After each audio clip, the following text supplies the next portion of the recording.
Hello hello mic check. Hello 1 2 3 mic check. Good evening भाई। Hello hello, आवाज आ रही है मेरी आपको जी? क्योंकि यहाँ पे मुझे मेरी आवाज शो नहीं कर रही। साउंड आ रही है? Hello hello hello hello, yes, हाँ। गुड इवनिंग जी, गुड इवनिंग। क्या हाल चाल है? हाई फाई लोगे पहले? लो जी, पहले तो हाई फाई ले लो। और बताओ क्या हाल चाल है? तैयारियां सही चल रही हैं? कस्टम की रिवीजन क्लास सही चल रही है? क्योंकि बहुत कम बच्चे देख रहे हैं और दिल दुखता है कई बार कि इतनी मेहनत करने के बाद भी अगर आप उसको अप्रिशिएट ना करो ना, तो मुझे लगता है कि चल विवेक, तूने अपना काम करना है, तूने अच्छे कर्म करने हैं, बच्चों को तूने एक बार दे दिया, बच्चों के ऊपर डिपेंड करता है कि उन्होंने क्लास देखनी है नहीं देखनी। ठीक है जी, चलो। अच्छा, आज हमारी रिवीजन क्लास नंबर 5 आज हम स्टार्ट करने जा रहे हैं। हमारी 4 रिवीजन क्लास हो चुकी हैं। लास्ट क्लास के अंदर हमने एक चैप्टर किया था इंपोर्टेंट ड्यूटी ड्रॉबैक वाला, और आज भी हमें एक मोस्ट इंपोर्टेंट चैप्टर रिवाइज करना है, बैगेज का। आज की क्लास हमारी छोटी होगी, मे बी 40 मिनट की होगी या 45 मिनट की होगी। जब वो चैप्टर हमारा खत्म होगा आज हम क्लास ओवर कर देंगे। फिर रिवीजन क्लास नंबर 6 जो हमारी कस्टम की होगी, उसके अंदर हम करेंगे वैल्यूएशन, जो सबसे इंपॉर्टेंट चैप्टर है, जहां से क्वेश्चन 200%, 100 भी नहीं कहूंगा, 200% बनता है, वो हमारी अगली क्लास है। उसके बाद फिर उससे अगली हमारी क्लास जो बैलेंस छोटे मोटे टॉपिक होंगे एग्जीक्यूटिव वालों के लिए, वो भी हम कंप्लीट करेंगे। देन 7 क्लास के बाद एग्जीक्यूटिव वाले बच्चे आराम फरमाएंगे, वो बस इन्हीं 7 क्लास की रिवीजन करेंगे, उनका कस्टम पूरा खत्म हो जाएगा। उसके बाद फिर 2 क्लास में और डालूंगा, वो प्रोफेशनल वाले बच्चों की होंगी। 9 क्लास के बाद जो होगा ना, प्रोफेशनल वाले बच्चों का भी कस्टम खत्म हो जाएगा। तो 9 क्लास लगेंगी प्रोफेशनल वाले बच्चों की, 7 क्लास लगेंगी एग्जीक्यूटिव वाले बच्चों की। अब इस 9 क्लास के बाद ना फिर जो मेरी क्लास आएंगी वो सारे के सारे प्रैक्टिकल क्वेश्चंस की होंगी। इट मीन एग्जीक्यूटिव के सेशन में अलग डालूंगा कि अगर उनके एग्जाम में एमसीक्यूज क्वेश्चन बनेंगे कस्टम में तो कैसे बनेंगे, उनके सेशन अलग होंगे। और प्रोफेशनल के एग्जाम में जितने प्रैक्टिकल क्वेश्चन बन सकते हैं, मैक्सिमम प्रैक्टिकल क्वेश्चन कस्टम के कितने बनेंगे, वो सारे के सारे उसको मैं अलग बना के डाल दूंगा। तो मैंने पहले भी कहा था, अक्टूबर का पूरा मंथ जो होगा हमें कस्टम जबरदस्त तरीके से रिवाइज करना है कि आपके दिल में ना ये ना आए कि सर ये क्वेश्चन हमारे एग्जाम में आया था, कस्टम का हमसे सोल्व नहीं हुआ। तो जितने मैक्सिमम क्वेश्चन होंगे उसकी प्रैक्टिस करवा दूंगा, बट पहले हम प्रोविजन की रिवीजन करेंगे, फिर हम प्रैक्टिकल क्वेश्चन की प्रैक्टिस करेंगे। ठीक है जी, कोई दिक्कत तो नहीं है? बच्चा कह रहा है यस सर, मजा आएगा। यस, बहुत मजा आएगा। चलो जी, अब फाइनली स्टार्ट कर रहे हैं। एक बार फटाफट सभी बच्चों को बुला लो जी, जल्दी से जल्दी फटाफट सभी बच्चों को बुला लो। आ गए हैं सारे बच्चे? चलो, अब एक बार मुझे ना फटाफट से लास्ट क्लास की रिवीजन करा दो, जो हमने लास्ट क्लास में डिस्कस किया था। अब अगर मैं लास्ट क्लास की बात करता हूं तो लास्ट क्लास में हमने एक चैप्टर किया था ड्यूटी ड्रॉबैक का। अब अगर मैं ड्यूटी ड्रॉबैक की बात करूंगा, मुझे फटाफट से रिवीजन कराओ। ड्यूटी ड्रॉबैक का मतलब क्या होता है कि ड्यूटी का वापस मिल जाना। और ड्यूटी वापस कब मिलेगी? अगर मैंने पहले इंपोर्ट पे कोई ड्यूटी पे की होगी, आगे मैं एक्सपोर्ट करूंगा तो जो मैंने इंपोर्ट पे ड्यूटी पे की होगी वो मुझे वापस मिल जाएगी। आपको मैंने फिर 2 केस बताए थे, या तो मेरा पोर्ट से सामान घर आएगा, या वो मैं वेयर हाउस में लेके जाऊंगा, वेयर हाउस से एक्सपोर्ट हो जाएगा। अब अगर वेयर हाउस से मैंने एक्सपोर्ट किया तो उस केस में कोई डीबीके मिलेगा ही नहीं, क्योंकि मैंने कस्टम ड्यूटी पे नहीं की होगी। बट अगर मैं पोर्ट से सामान घर लेके आ गया, फिर मैंने एक्सपोर्ट किया, तो जितनी मैंने इंपोर्ट ड्यूटी पे की होगी, गवर्नमेंट कहते हैं उसको हम क्या कर देंगे, वापिस कर देंगे। अच्छा, अब जो मैंने इंपोर्ट ड्यूटी पे की है ना, वापिस कितनी मिलेगी वो डिपेंड करता है कि जो सामान मैंने एक्सपोर्ट किया वो कैसे किया। अब या तो जो मैं सामान लेकर आया हूंगा उसको डायरेक्टली एज सच मैंने एक्सपोर्ट कर दिया होगा, उस केस में डीबी के अलग मिलेगा। या जो सामान मैं लेकर आया उसको मैंने थोड़ा बहुत यूज किया होगा, यूज करने के बाद फिर एक्सपोर्ट किया होगा, उस केस में डीबी के अलग मिलेगा। या फिर मैंने क्या किया होगा, जो सामान मैं लेकर आया उससे मैंने कोई नया गुड्स बनाया, और जो नया गुड्स बनाया उसको मैंने एक्सपोर्ट किया, उस केस में डीबी के कैसे मिलेगा, उसका ट्रीटमेंट अलग मिलेगा। और फिर मैंने कहा था कि अगर गवर्नमेंट डीबी के देने में डिले करती है, अगर गवर्नमेंट डिले करेगी, मतलब गवर्नमेंट ने 1 महीने से ज्यादा टाइम लगा दिया मुझे डीबी के देने में, तो गवर्नमेंट को इंटरेस्ट देना पड़ेगा। और अगर मान लो गलत डीबी के मिल गया, मुझे गवर्नमेंट को वापस करना पड़ेगा 2 महीने के अंदर, और अगर 2 महीने में वापस नहीं करूंगा फिर मुझे इंटरेस्ट गवर्नमेंट को देना पड़ेगा। तो वो दोनों इंटरेस्ट रेट क्या होंगे उसको भी हमने डिस्कस किया था लास्ट क्लास के अंदर। अब एक बार मुझे फटाफट से बताओ, अब अगर मान लो मैंने कोई सामान बाहर से मंगाया, उस पर मैंने इंपोर्ट ड्यूटी पे की, तो उस केस में गवर्नमेंट क्या बोलती है, जो भी आप इंपोर्ट ड्यूटी पे करोगे वापस मिल जाएगी। उसके मैंने कहा था कि आपके ना 2 सेक्शन होंगे, एक तो सेक्शन 74 होगा और एक सेक्शन 75 होगा। 74 ये बात कहता है अगर आपने एज सच एक्सपोर्ट कर दिया ना, तो उस केस में सारी ड्यूटी वापस नहीं मिलेगी। कितनी ड्यूटी वापस मिलेगी फटाफट लिख के बताओ, 98%। इट मीन अगर मैंने 100 रुपए कस्टम ड्यूटी पे की होगी तो 98 रुपीज मुझे मिलेंगे। 2 रुपए गवर्नमेंट कहती है हम वो काट लेंगे, वो हमारे एडमिनिस्ट्रेशन चार्जेस होते हैं। अच्छा, कई बच्चे कहते हैं सर अगर मान लो कोई सामान आप बाहर से लेकर आए, उसको आपने इंडिया में यूज किया, थोड़ा टाइम यूज किया, फिर आपने एक्सपोर्ट कर दिया, तो क्या डीबी के मिलेगा? यस मिलेगा, सेक्शन नंबर 74(2) के अंदर। अब वो गुड्स किस नोटिफिकेशन में है उसके ऊपर डिपेंड करता है। अगर वो नोटिफिकेशन नंबर 1 में है फिर तो डीबी के नहीं मिलेगा। अगर वो नोटिफिकेशन नंबर 2 में है तो इंपोर्ट ड्यूटी में से कुछ परसेंटेज हम माइनस कर देंगे, और अगर वो नोटिफिकेशन नंबर 3 में कवर होगा तो गवर्नमेंट ने परसेंटेज ही बता दी कि इस परसेंटेज का इतना डीबी के मिलेगा, इससे ऊपर डीबी के नहीं मिलेगा। नोटिफिकेशन नंबर 1 में कौन कौन से गुड्स आती है? एक तो आपका वीयरिंग अपैरल, फिर दूसरा गवर्नमेंट ने बोला टी चेस्ट, तीसरा गवर्नमेंट ने बोला सिनेमाग्राफिक फिल्म, और फिर फोर्थ बोला एक्सरे फिल्म। इट मींस इन चारों वाले केस में अगर यूज करने के बाद दोगे तो आपको डीबी के नहीं मिलेगा, बस ये बात ध्यान देना। फिर नोटिफिकेशन नंबर 2 में गवर्नमेंट कहती है अगर आपने कोई सामान इंपोर्ट किया, पर्सनल यूज के लिए किया, और अगर मोटर व्हीकल इंपोर्ट की, वो किसी भी यूज के लिए की, तो वो नोटिफिकेशन नंबर 2 में आ जाएगी। नोटिफिकेशन नंबर 2 में क्या लिखा है? जितनी आपने इंपोर्ट ड्यूटी पे की माइनस में कर दो पहले साल का 16%, मतलब 4% ईच क्वार्टर और पार्ट दे रहो, दूसरे साल का 12% मतलब 3% ईच क्वार्टर और पार्ट दे रहो, तीसरे साल का 10% मतलब 2.5% ईच क्वार्टर और पार्ट दे रहो, और फोर्थ ईयर में कितना यहां पे निकल जाएगा? 8% मतलब 2% ईच क्वार्टर और पार्ट दे रहो। 4 साल के बाद आपको डीबीके नहीं मिलेगा, और 4 साल भी तब 2 साल का नॉर्मल टाइम लिमिट होती है, 2 साल की एक्सटेंशन मिलेगी तब ये 4 साल की बात आएगी। तो आपको मैंने कहा था कि अगर मैं एक्चुअल में देखूं तो मेरे ख्याल से 46% ये बन रहा है, 46% माइनस हो जाएगा, 54% मुझे मैक्सिमम डीबी के मिल सकता है इस केस में, उससे ऊपर का डीबी के मुझे नहीं मिलेगा। फिर नोटिफिकेशन नंबर 3 में क्या है? जो नोटिफिकेशन नंबर 1 में गुड्स कवर नहीं होंगे, 2 में कवर नहीं होंगे, वो नोटिफिकेशन नंबर 3 में आएंगे। मुझे फटाफट से बोल दो, नोटिफिकेशन नंबर 3 में क्या था कि अगर मैंने सामान को 3 महीने यूज किया तो 95, 3 महीने से लेकर 6 महीने 85, 6 महीने से लेकर 9 महीने 75, 9 महीने से लेकर 12 महीने फिर आपका आएगा 70, 12 से लेकर 15 महीने 65, 15 से लेकर 18 महीने 60, उसके बाद आपको डीबीके नहीं मिलेगा। इट मींस 18 महीने के बाद अगर वो गुड्स नोटिफिकेशन नंबर 3 में कवर है, उस केस में आपको डीबीके नहीं मिलेगा। अब एक बच्चा कहता है सर, मैंने कहा हाँ सर, ये तो तब है ना कि अगर वो सामान एज सच दिया या यूज करने के बाद दिया। अब अगर मैन्युफैक्चरिंग करने के बाद जो नया गुड्स बनाया उसको एक्सपोर्ट किया, उस केस में ट्रीटमेंट क्या होगा? वो 75 में हमने किया था। 75 के अंदर मैंने कहा था कि मैक्सिमम जो आपको डीबीके मिलेगा, जो आपकी मार्केट वैल्यू होगी उसके 1/3 से ऊपर नहीं मिलेगा। और कुछ कंडीशन और भी हमने कल की क्लास में की थी कि 50 रुपए कम से कम डीबीके होना चाहिए, उसकी एक्सपोर्ट वैल्यू इंपोर्ट वैल्यू से कम ना हो, ऑब्वियसली बात है एक्सपोर्ट वैल्यू ज्यादा होनी चाहिए, और आपका डीबीके 1% ऑफ एफओ वैल्यू से कम नहीं होना चाहिए। ये सारी बातें हमने यहाँ पे की थी। फिर मैंने इंटरेस्ट की बात करी। इंटरेस्ट का मतलब कहा था अगर गवर्नमेंट हमें 1 महीने के अंदर डीबीके नहीं देती तो गवर्नमेंट इंटरेस्ट देगी 6% पर एनम, और अगर मान लो गलत डीबीके है, हमें वापस करना है 2 महीने के अंदर, अगर हम वापस नहीं करेंगे तो फिर यहाँ पे कहा था 18% पर एनम का हमें इंटरेस्ट देना पड़ेगा, बस ये पर ध्यान देना। तो ये सारी बातें हमने लास्ट क्लास में की थी। जो आज बच्चे नए आए हैं उनकी जानकारी के लिए बता दूं, हमारी 4 क्लास कस्टम की हो चुकी हैं, मैंने उसकी रिवीजन कराई है, 5वीं क्लास अब हमारी स्टार्ट होने जा रही है। कोई दिक्कत तो नहीं है? पक्का पक्का। अब जिन बच्चों को ये थोड़ी स्पीड समझ में नहीं आई तो अब लास्ट क्लास एक बार देख लेना, उम्मीद करूंगा आपको डीबीके वाला टॉपिक समझ में आ जाएगा। ठीक है, अच्छा अब जो आज हमें करना है ना सर, आज हमें यहाँ पे करना है एक चैप्टर है बैगेज का। अब अगर मैं बैगेज की बात करता हूं ना, इसमें भी ना कई सारी लिमिट्स हैं, कई सारी बातें हैं जो एग्जीक्यूटिव प्रोफेशनल दोनों के एग्जाम के लिए इंपॉर्टेंट है। मैं 1 या 2 प्रैक्टिकल क्वेश्चन इसके आज ही करा दूंगा, बाकी प्रैक्टिकल क्वेश्चन जो होंगे इसको हम बाद में डिस्कस करेंगे। अच्छा एक बात मुझे सोच के बताना, अब अगर मैं बैगेज की बात करता हूं तो नाम से ही क्या लग रहा है? बैगेज का मतलब क्या होता है? सर आपने कहा था बैगेज का मतलब होता है लगेज। बैगेज का मतलब नॉर्मली क्या होता है? लगेज होता है। मतलब बाहर से जो भी मैं सामान लेके आ रहा हूं तो उस सामान पर मुझे कैसे ड्यूटी पे करनी है, वो सारी की सारी बातें हम यहां पे करेंगे।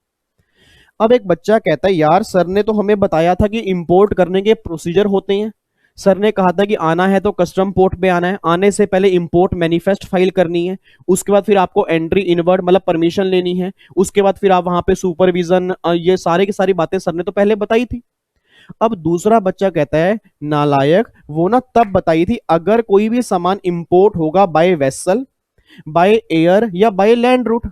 अब ये तो सर कह रहे हैं कि अगर कोई सामान उस पर्सन के साथ ही आ रहा है, उस केस में ट्रीटमेंट क्या होगा? वो सारी बातें बैगेज की होती हैं। वो वाला बच्चा कहता अच्छा मतलब भाई जैसे अपना जैसे शादी के बाद हनीमून पे जाते हैं तो वहां से शॉपिंग करके आते हैं, तो उस शॉपिंग की बात हो रही है क्या? एक बच्चा कह रहा है नालायक, तेरे को शादी सूझ रही है क्या? वैसे तो कभी बाहर नहीं शॉपिंग करने जाएगा क्या? शादी के बाद ही जाएगा। और बहुत सारे लोग हैं वैसे ही घूमने जाते हैं, और वो ऑब्वियसली बात ये थोड़ा कि जिसकी शादी नहीं वो बाहर कभी जा ही नहीं सकता, यार घूम के आओ। ऑब्वियस सी बात है, फटाफट सीएस बन जाओ, पैसे कमाओ, घूम के आओ, सिंपल सी बात है ना। ये थोड़ा कि शादी करने के बाद ही बाहर जाना होता है। अब एक बच्चा कहता है हाँ हाँ हाँ सर, याद आ गया कि मेरे मामा जी का लड़का बाहर से आया था, मेरे लिए मोबाइल लेके आया था, अपने घर वालों के लिए काफी सारा सामान लेके आया था। तो जो भी वो सामान साथ में लेके आते हैं उस केस में भी ड्यूटी देनी पड़ती है। Answer is yes. अब कितना सामान एग्जम्प्ट है, कितना सामान एग्जम्प्ट नहीं है, कितनी लिमिट एग्जम्प्ट है, कितनी लिमिट एग्जम्प्ट नहीं है, वो सारी बातें हमें बैगेज के अंदर पढ़नी है।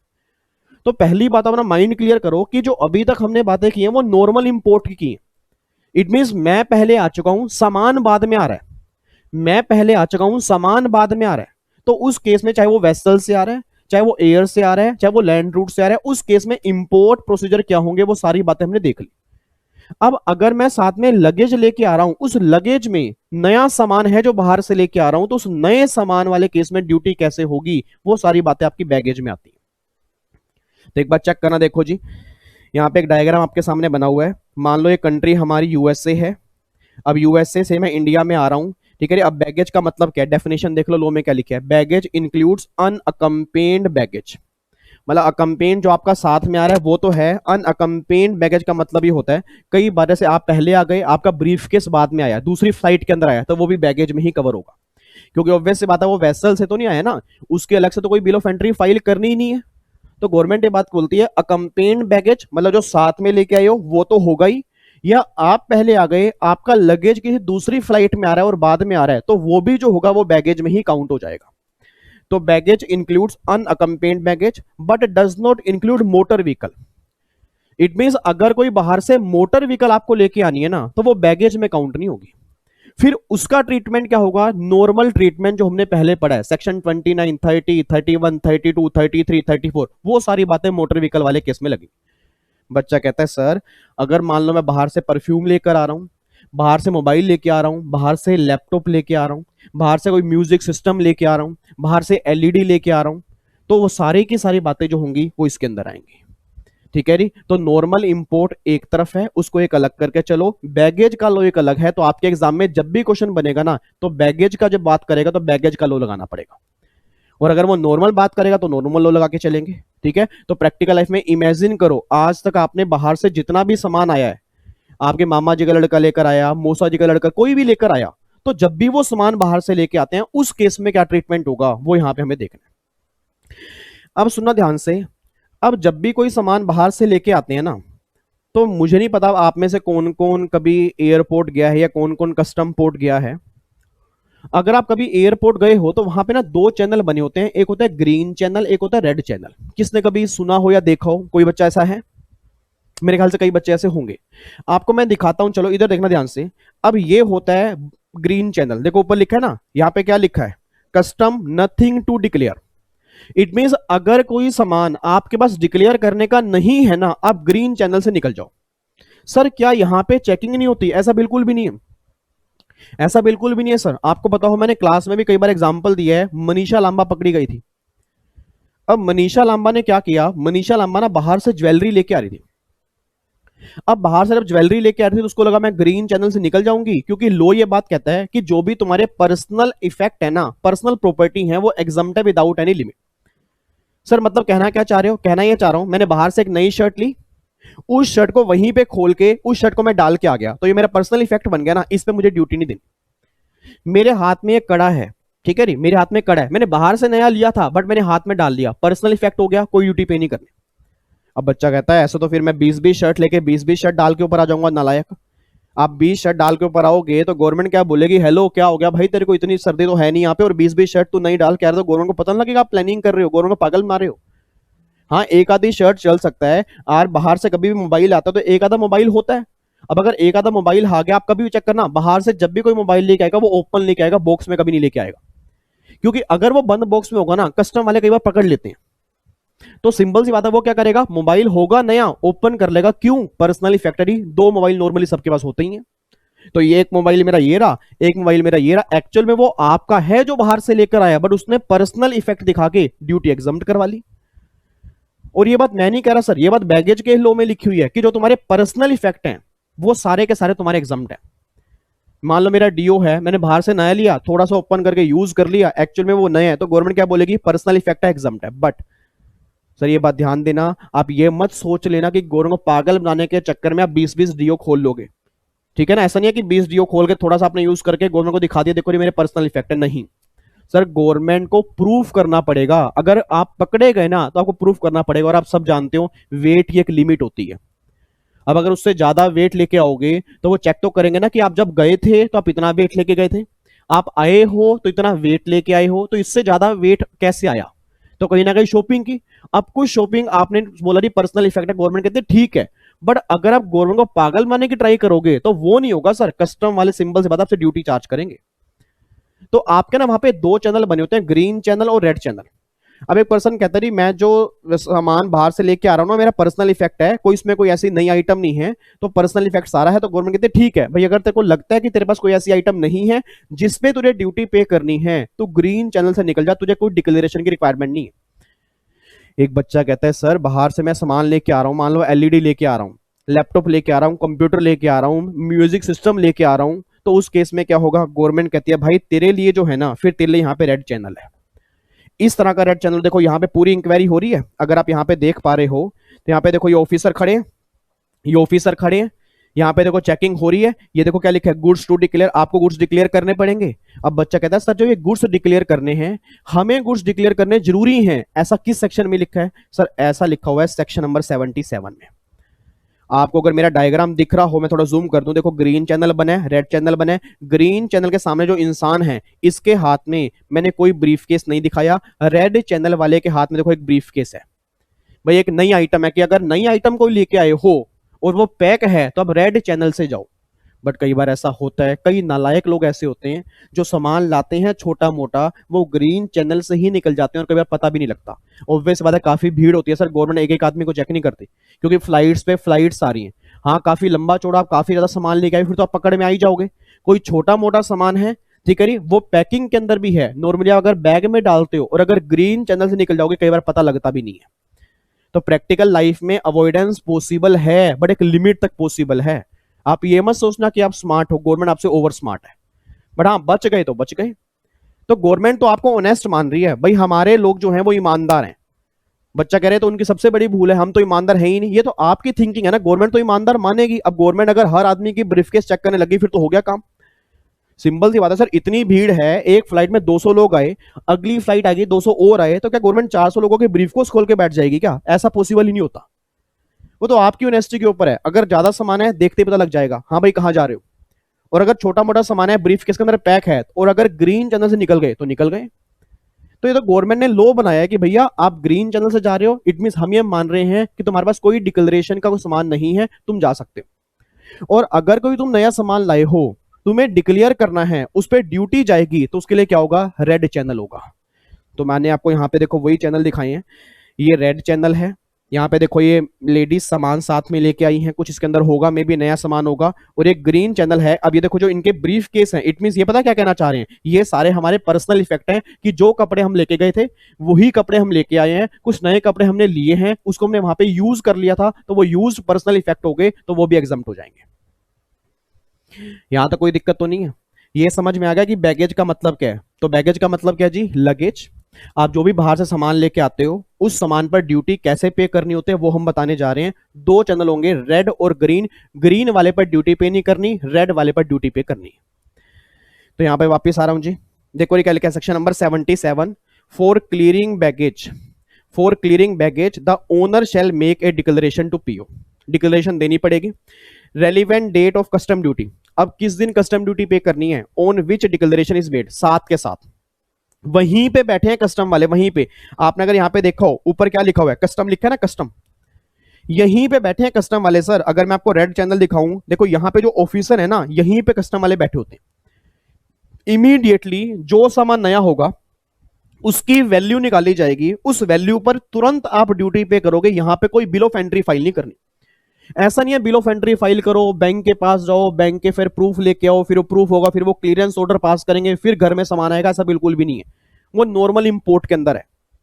यहां पे लगेज में अगर आप कोई नया सामान लेके आए हो, आप डिक्लेरेशन फाइल करो, जिस टाइम डिक्लेरेशन फाइल करोगे उसी टाइम पर आप उस सामान पर ड्यूटी पे कर दो और इस सामान को यहां से ले जाओ, क्योंकि हमारे पास भाई यहां पे स्पेस नहीं है, इतना टाइम भी नहीं है कि हम इतना लंबा चौड़ा प्रोसेस फॉलो करें। तो प्रैक्टिकल लाइफ में जब भी आप लगेज में कोई सामान नया लाते हो, सेम टाइम पर डिक्लेरेशन के टाइम पर ही आपको ड्यूटी देनी होती है, बस ये पर ध्यान दो। तो आपके एमसीक्यू के अंदर क्वेश्चन बन सकता है, एग्जीक्यूटिव वाले बच्चे ध्यान दें कि डिक्लेरेशन किस सेक्शन में जाती है, 77। रेट ऑफ ड्यूटी कौन सी लगती है, जब डिक्लेरेशन देते हो उसी टाइम पर आपको ड्यूटी देनी होती है। उसके बाद जी आगे देखते हैं फिर सेक्शन नंबर 79 बोनाफाइड बैगेज। अब बोनाफाइड बैगेज का मतलब ये होता है कि जो आप बैगेज बाहर से ला रहे हो, लगेज बाहर से ला रहे हो, जो पर्सनल इफेक्ट है, मान लो मेरी ये शर्ट है, अब ये मेरी पर्सनल है ना, मेरा कड़ा है ये मेरा पर्सनल है, मान लो यहाँ पे एक पेन है पर्सनल है, हाथ में वॉच है पर्सनल है, तो ये सारी पर्सनल होगी। गवर्नमेंट कहती है तो फुली एग्जम्प्ट है, इसमें कोई लिमिट नहीं है। और इसके अलावा जो कोई सामान तू नया लेके आ रहा होगा ना, फॉर एग्जाम्पल म्यूजिक सिस्टम है, ठीक है, एलईडी है, कंप्यूटर है, जो ये सामान तू नया लेके आ रहा है, इसमें से भी कुछ वैल्यू एग्जम्प्ट कर देंगे, बैलेंस वैल्यू हम टैक्सेबल करेंगे। इसमें से भी कुछ वैल्यू एग्जम्प्ट कर देंगे, बैलेंस वैल्यू टैक्सेबल करेंगे। पर्सनल इफेक्ट तो सारे एग्जम्प्ट हैं, आगे जाके दिखाऊंगा। और जो सामान नया है उसकी जो वैल्यू है उसमें से भी कुछ वैल्यू एग्जम्प्ट कर देंगे, बैलेंस वैल्यू टैक्सेबल है। अब किस रेट से वो टैक्सेबल होगी और कितनी एग्जम्पशन मिलेगी, वो सारी बातें हमें आगे पढ़नी है, ठीक है। तो देखो 3 सेक्शन है, 77, 78, 79। 77 डिक्लेरेशन, फटाफट से बोल दो, डिक्लेरेशन भरनी है। 78 में जिस दिन डिक्लेरेशन भरोगे उसी दिन आपको ड्यूटी पे करनी है। 79 बोनाफाइड बैगेज, मतलब कुछ बैगेज हम आपके एग्जम्प्ट कर देंगे। अब वो कितने एग्जम्प्ट कर देंगे वो आपके रूल्स में लिखे हैं, लिमिट्स। अब रूल्स हम अभी आगे जाके डिस्कस करेंगे, ठीक है। देखो मैंने क्या लिखा है, बैगेज मींस लगेज और personal belonging of a passenger और क्रू मेंबर। जो पैसेंजर है उसकी पर्सनल बिलोंगिंग और जो क्रू मेंबर है उनकी पर्सनल बिलोंगिंग, इसको हम नॉर्मली क्या बोलते हैं, बैगेज बोलते हैं।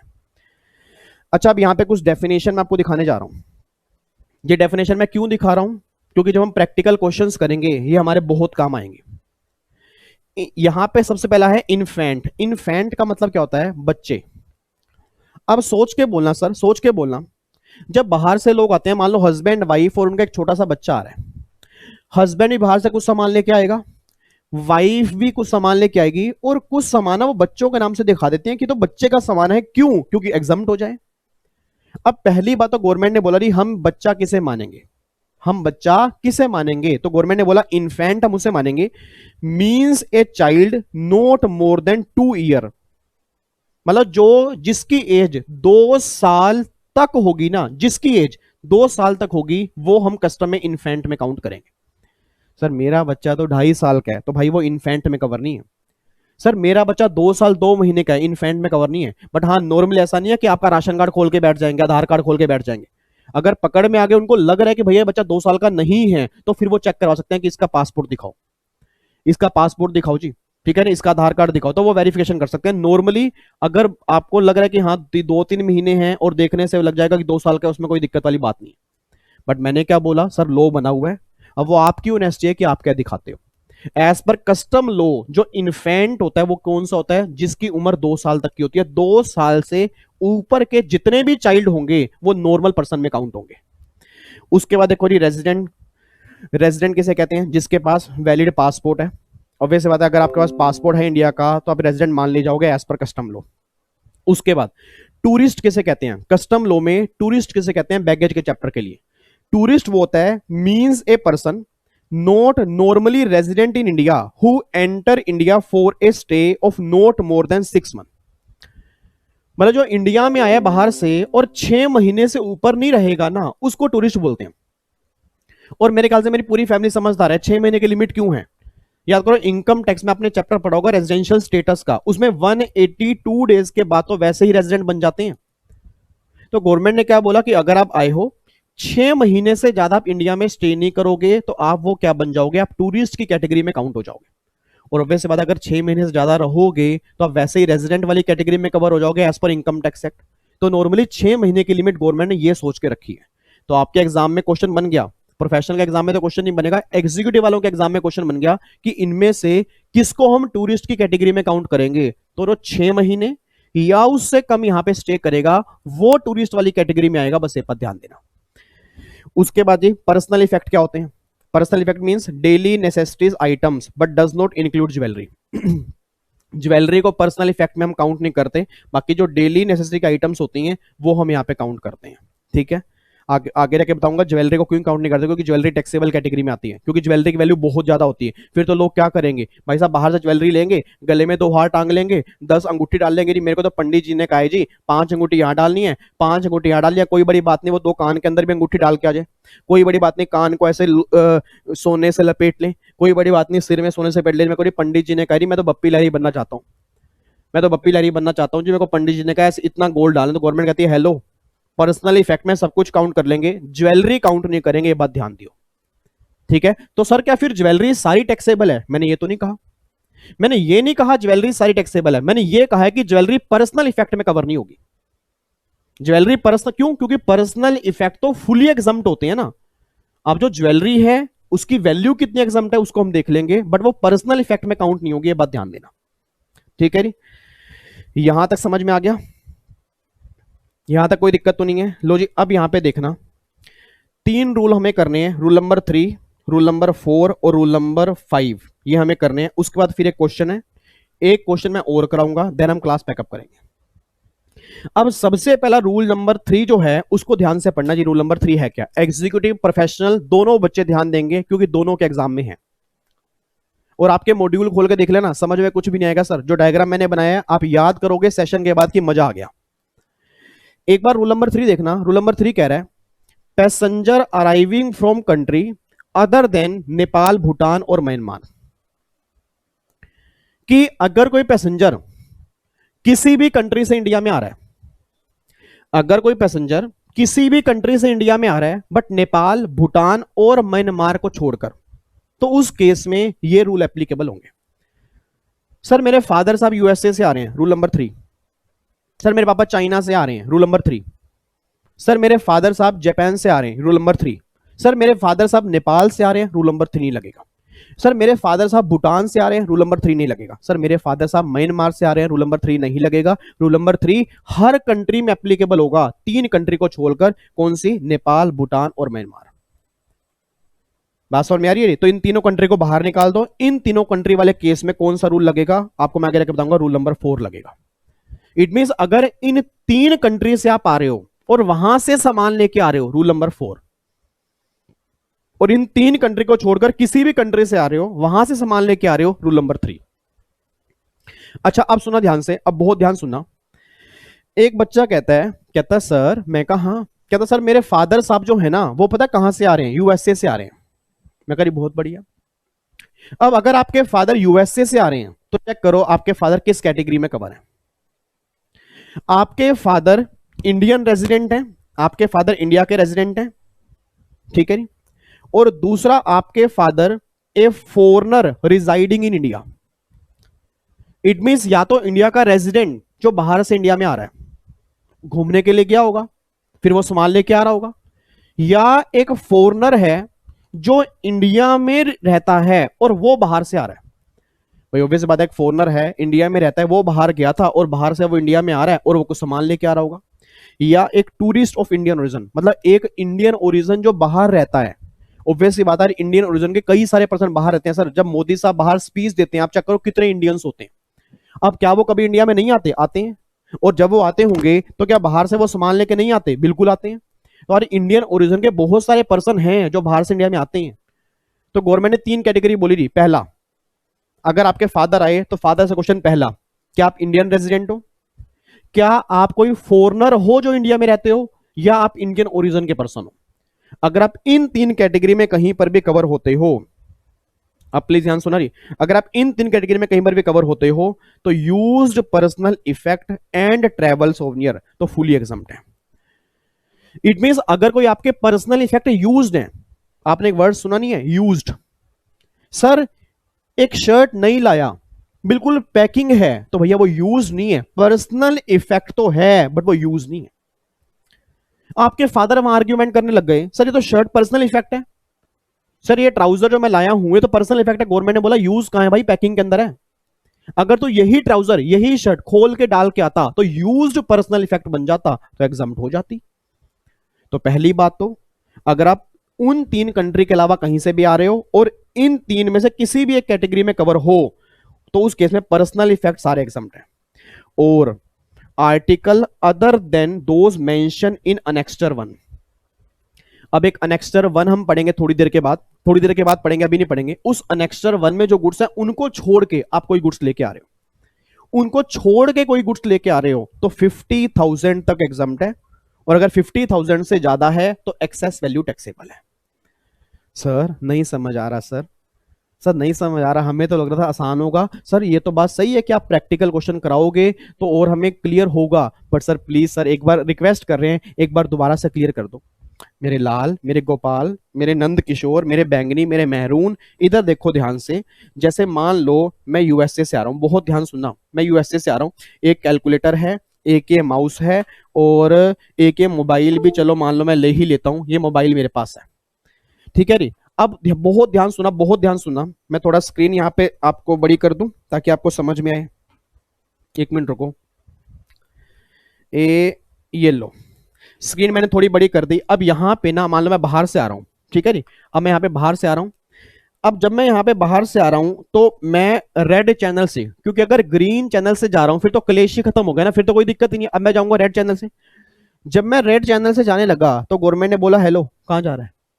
मैंने कहा जी मैं तो अपना घर जा रहा हूँ भाई, सामान साथ में लाऊं। गवर्नमेंट ने कहा क्या लाया है, ये कैलकुलेटर नया है, ये मोबाइल नया है, ये माउस नया है, तो भैया इस पे ड्यूटी दे के जा। मैं कहा तो शर्ट भी नहीं है, मैं कहा तो मेरा ट्राउजर भी नहीं है, मैं कहा सिंपल सी बात है कड़ा भी डाला हुआ है, मैं कहा यहाँ पे एक पेन भी टंगा हुआ है, इस पे भी ड्यूटी लो। गवर्नमेंट ने कहा यार तू पागल तो नहीं है। मैंने कहा गवर्नमेंट हुआ क्या भाई, जब मैं बाहर से अपने लिए कोई नया सामान लाया हूं, इसको मैं पर्सनल यूज करूंगा, ये मेरा पर्सनल है और ये मेरा पर्सनल है, तो इस पे ड्यूटी किस बात की, क्योंकि मैंने थोड़ा बहुत कस्टम पढ़ा है, उस पर पर्सनल इफेक्ट एग्जाम्प्ट होते हैं। गवर्नमेंट ने कहा तूने ध्यान से नहीं पढ़ा, जहां से ही पढ़ा है वहां ये लिखा है कि यूज्ड पर्सनल इफेक्ट एग्जाम्प्ट है। अब ये तेरी शर्ट, तेरा ट्राउजर, तेरा ये कड़ा जो है, सिंपल सी बात है चांदी का है ना, ज्वेलरी तो है नहीं, गोल्ड तो है नहीं, चांदी का जड़ है, और ये जो तेरा पेन है ये पर्सनल इफेक्ट है, यूज्ड, इस पे कोई ड्यूटी पे नहीं करनी चाहिए, लाखों रुपए की क्यों ना हो। बट जो ये तेरा कैलकुलेटर है, जो ये तेरा मोबाइल है, जो ये तेरा माउस है, इनकी सबकी वैल्यू एग्रीगेट कर ले, इनकी सबकी वैल्यू एग्रीगेट कर ले और इसमें से 50,000 पे माइनस कर दे, वो तेरा एग्जामिनेशन लिमिट है। उसके ऊपर की जो वैल्यू होगी उस पे तुझे अभी ड्यूटी देके फिर ये सामान यहां से क्लियर होगा, नहीं तो नहीं होगा। अच्छा, मतलब सर आप यो कहना चाह रहे कि बाहर से अगर हम कुछ भी कपड़े शपड़े डाल के आएंगे तो एग्जाम्प्ट हो जाएंगे, बट अगर बाहर से हम कोई नया सामान बॉक्स में पैकिंग में लेके आ रहे होंगे तो उस केस में ड्यूटी देनी पड़ सकती है, अगर वो सामान 50,000 से ऊपर का है। सर एक सामान कह रहे हो 50,000 या आप एग्रीगेट कह रहे हो? एग्रीगेट। अगर नालायकों एक सामान की लिमिट होती फिर तो गवर्नमेंट बर्बाद हो जाती। तो ये 50,000 रुपए की लिमिट है ना, ये सारी वैल्यू एग्रीगेट करने के बाद 50,000 सिर्फ माइनस होंगे, देन बैलेंस वैल्यू टैक्सेबल है। बट सर 50,000 में कोई कम लिमिट नहीं है, काफी अच्छी खासी लिमिट है, क्योंकि नॉर्मल गवर्नमेंट कहती है 50,000 तक की शॉपिंग तो करके आओगे बाहर से। अब अगर ये 50,000 से ऊपर की शॉपिंग करके आ रहे हो ना, फिर तो तुम्हारा बिजनेस यहाँ पे हमें लग रहा है भाई। सिंपल से बता, ऐसे कौन सी तुम फैमिली के लिए सामान लेके आ रहे हो भाई? और अगर हाँ 50,000 तक का है तो कोई दिक्कत वाली बात है, बट अगर 50,000 से ऊपर है तुम्हें यहाँ पे ड्यूटी देके जानी पड़ेगी। तो देखो यहाँ पे क्या लिखा हुआ है कि अगर कोई पर्सनल इफेक्ट एग्जाम्प्ट है, आर्टिकल है जो अनेक्स्टर 1 में कवर नहीं है, तो 50,000 की लिमिट है। एक बच्चा कहता है सर एक बात बोले, मैं कब बताओ, कह रहे सर पास आओ।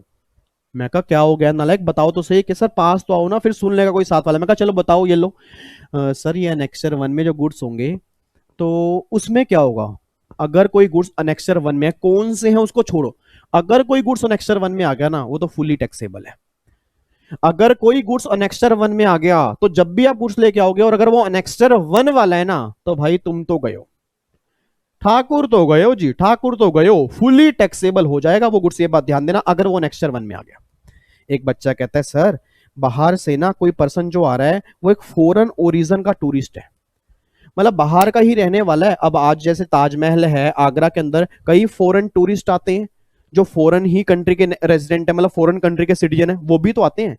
आज दिल्ली में कई लोग ऐसे हैं जो बाहर से आते हैं, वो इंडियन ओरिजिन के है ही नहीं, ना तो वो फॉरनर है जो इंडिया में रहते हैं, ना ही वो इंडिया के रेजिडेंट है, वो तो फॉरेन टूरिस्ट हैं जो बाहर ही रहते हैं, थोड़े टाइम इंडिया में घूमने फिरने के लिए आते हैं, वो भी तो कई सामान बाहर से लेके आते हैं। यस लाते होंगे। और कई लोग ऐसे हैं जो बाहर से आते हैं, फॉरेन टूरिस्ट ही, मतलब वहीं के सिटीजन हैं, अपनी वाइन साथ में खुद लेके आते हैं। वो कहते हैं हमें यहाँ का नहीं पीनी वाइन, यहाँ की वाइन पी के तो हम लेट जाएंगे, क्योंकि यहाँ की वाइन तो ऐसे है कि 2 पैक लगाए और सड़क पे लेट जाओ। भाई हमारी वाइन तो बिल्कुल लाइट होती है, हम तो 5-6 पैक पी ले हमें पता नहीं लगता, हमें तो वो वाइन चाहिए।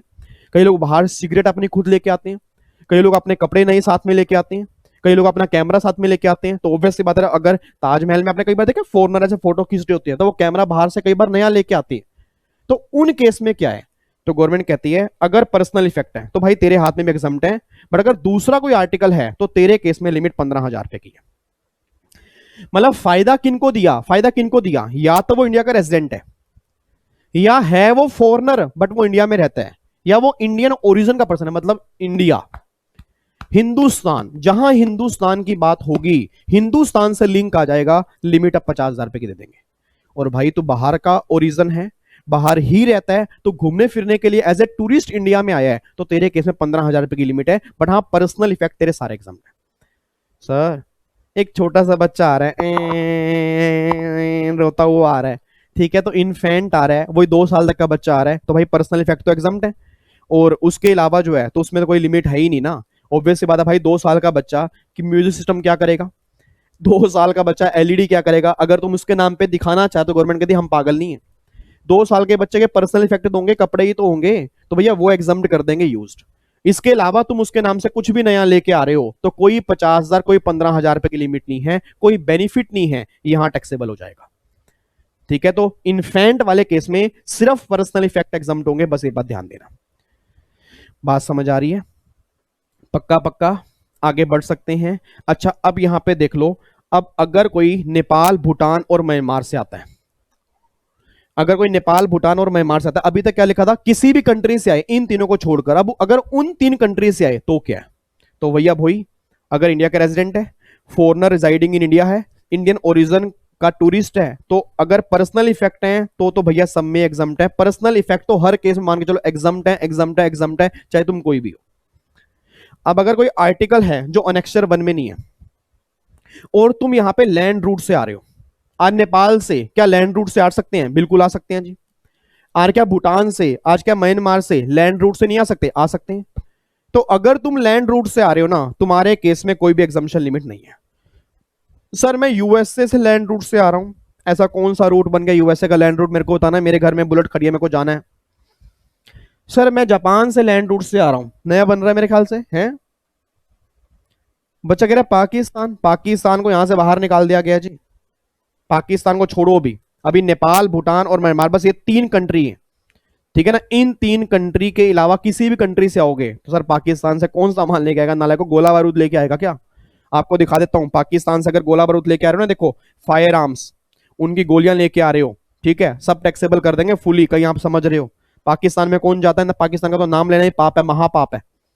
इधर देखो ध्यान से नालायक को, तो पाकिस्तान को बीच में मत लेके आओ, ठीक है। तो यहां पे देखो बस 3 कंट्री के नाम याद करो, नेपाल भूटान म्यांमार। अगर इन 3 कंट्री से आ रहे हो तो रूल नंबर 4 लगेगा, इन तीनों के अलावा किसी भी कंट्री से आ रहे हो रूल नंबर 3 लगेगा।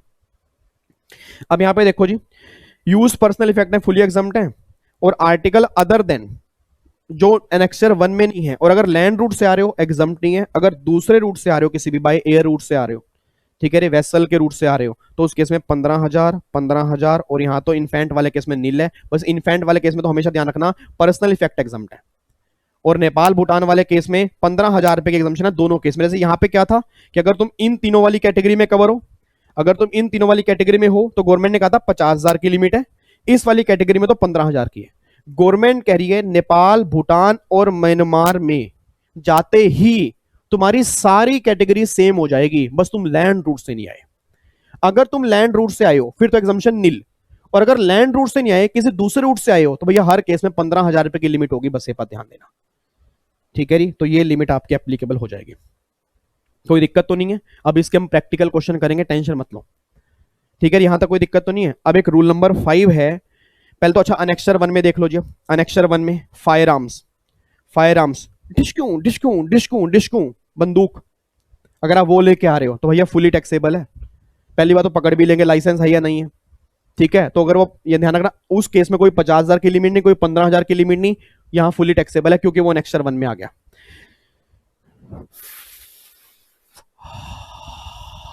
कई बच्चे बड़े खुश हो रहे हैं, नालायकों, सबसे गंदी चीज, सबसे गंदी बीमारी है ये, अंदर से लंग्स भी खराब करेगी, आपके घर वालों को भी दिक्कत क्रिएट करेगी क्योंकि उनका बच्चा खराब हो रहा है। बट कई लोगों के अंदर है ना ये बीमारी, अंदर से उनको होता है, पता नहीं उनको क्या। एक छोटा सा बच्चा सिगरेट पी रहा, मैंने कहा भाई तुझे सिगरेट से क्या मिलता है? कह रहा शांति। कह रहा सर माइंड ना फ्री हो जाता है। मैं कहा कितने मिनट के लिए? भाई 15 मिनट की तो सिगरेट खत्म करेगा, 15 मिनट बाद आधा घंटा फ्री होगा, बट उसके बाद तेरी जिंदगी का क्या होगा पता है तुझे? बट हमें तो लो देखना है जी, सिंपल सी बात है। तो सिगरेट अगर 100 से ऊपर लेके आ रहे हो, सिगरेट अगर 100 से ऊपर लेके आ रहे हो तो एक्सेप्टेबल। अगर 100 तक लेके आ रहे हो फिर वो नेक्स्ट वन में है ही नहीं, फिर तो वो नॉर्मल 50,000 और 15,000 की लिमिट के अंदर आ जाएंगे। 100 से ऊपर लेके आ रहे हो सिगरेट, अगर 100 से ऊपर लेके आ रहे हो तब नेक्स्ट वन में है, फुली टैक्सेबल हो जाएगा। सिगार, आपने देखा पुरानी फिल्मों में वो सिगार, अमरीश पुरी वैसे का के कप निकला होता है, सिगार पीते थे, तो 25 तक सिगार एग्जम्प्ट है, मतलब एग्जम्प्ट मतलब 50,000 की लिमिट के अंदर है। 25 से ऊपर अगर सिगार लेके आ रहे हो तो नेक्स्ट वन में है, टैक्सेबल है फुल्ली। टबैको, टबैको लेके आ रहे हो, वही ताली मारने वाला, अगर आप टबैको लेके आ रहे हो 125 ग्राम से ऊपर तो फुली टैक्सेबल है। 125 ग्राम तक लेके आ रहे हो तो वही 50,000 और 15,000 की लिमिट के अंदर आएगा। गोल्ड और silver in any form other than ornaments, ornaments का मतलब ज्वेलरी, ठीक है, तो ज्वेलरी की बात नहीं कर रहे, वो गोल्ड और सिल्वर मतलब pure form of gold, 24 carat. आपको पता है बिस्किट आते हैं बाहर से, कई लोग दुबई से लेके आते हैं, तो बिस्किट जो है प्योर फॉर्म ऑफ गोल्ड जो है फुली टैक्सेबल है।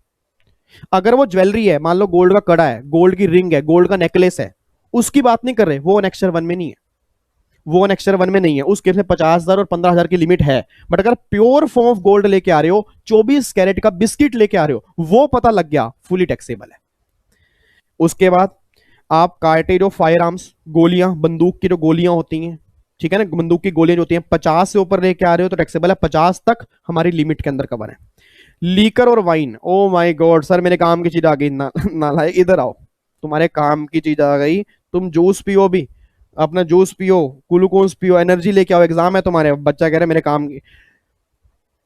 इतने नालायक बच्चे हैं ना आजकल के, इतने नालायक बच्चे हैं, कई बार मतलब समझ नहीं आता, समझाऊं कैसे आपको। इधर देखो ध्यान से, लीकर और वाइन अगर 2 लीटर से ऊपर है तो फुली टैक्सेबल है, 2 लीटर तक है तो एग्जम्पशन वाली कैटेगरी में है, 50 और 15 की। फ्लैट पैनल टेलीविजन मतलब एलईडी हो गया, एलसीडी हो गया, ये फुली टैक्सेबल है जी, ये फुली टैक्सेबल है एलईडी, ठीक है जी, एलईडी और एलसीडी जो हो गया फुली टैक्सेबल वाली कैटेगरी में है, ये आपके अनेक्स्चर 1 में गुड्स हैं। अब बच्चा कहता है सर, मैंने कहा हाँ, कहता है सर जो अब मान लो 50,000 की आपने लिमिट बोली, या जो आपने बोला जो अनेक्स्चर 1 में फुली टैक्सेबल हैं, अब ये टैक्सेबल किस रेट से होंगे? क्योंकि इंपोर्ट ड्यूटी का रेट तो आपने कहा था शेड्यूल 1 में होता है, वो नॉर्मल 10% होता है, कुछ केस में 12.5 भी होगा, 15 भी होगा, 20 भी होगा। तो ये जो बैगेज वाला कॉन्सेप्ट है, इस पे जो ड्यूटी लगेगी तो क्या वही इंपोर्ट ड्यूटी के रेट लगेंगे? नहीं, इस पे रेट फिक्स है, इस पे रेट गवर्नमेंट ने फिक्स किया हुआ है कि रेट ऑफ ड्यूटी है 35% प्लस में 10% सोशल वेलफेयर सरचार्ज, प्लस में 10% सोशल वेलफेयर सरचार्ज। अब ये मत बोल देना 45% हो गया, आप सब जानते हो ये सेस टैक्स पे लगता है, तो 35 का 10% 3.5 प्लस में 35 दैट इज 38.5। तो आपके एग्जाम में अगर कभी क्वेश्चन बनेगा ना, एग्जीक्यूटिव वाले बच्चे ध्यान दें, छोटे छोटे से, उनके एग्जाम में एमसीक्यूज क्वेश्चन बन जाएंगे, उनके एग्जाम में एमसीक्यूज क्वेश्चन में ये बनेगा कि बैगेज पर ड्यूटी का क्या रेट है।